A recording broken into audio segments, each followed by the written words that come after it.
নিরামিষ খেয়ে আছে ছেলে, তো সকালবেলা উঠেই আগে এই যে ভেবেছিলাম ম্যাগি এই চাউমিন করে দেবো, বাট চাউমিন না ঘরে নেই এখন, তো আমরা চাউমিন ম্যাগি এগুলো খাই না।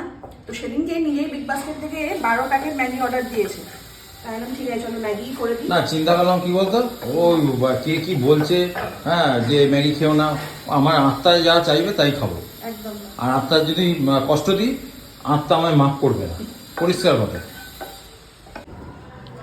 নিন স্যার, তোর ছটফটানি দেখে আমারও ছটফটানি হচ্ছে।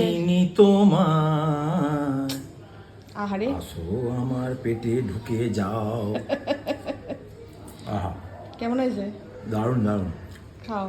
দুদিন পর খাচ্ছি। আমি দুদিন খাইনি, ওর ছটফটানিটা ভেতর থেকে আমি তো মানে ফিল করতে পারছিলাম। আমার দেখো নিরামিষ নিয়ে কোনো প্রবলেম নেই, আমার একটুখানি পেঁয়াজ হলেই হয়, কিন্তু কুণালে না ডিমটা চাই, ওর মাছ মাংস অতটা ইয়ে নয়, কিন্তু ডিমটা। সব থেকে বড় কথা আরো কেন ছটফটানি জানো তো, মানে কুণাল যে খায় সেখান থেকে মাছ ডিম মাংসের ভাগটা আমাদের এই 4 কন্যাও পায়, মানে ওরা তো খায় এক্সট্রা কুণালের, আমি তো দিই কিন্তু কুণালের মানে অংশ ভাগটা ওদের কাছে যায়। তো দুদিন ধরে ওরাও খেতে পাচ্ছে না, কুণাল ছটফট ছটফট করছে।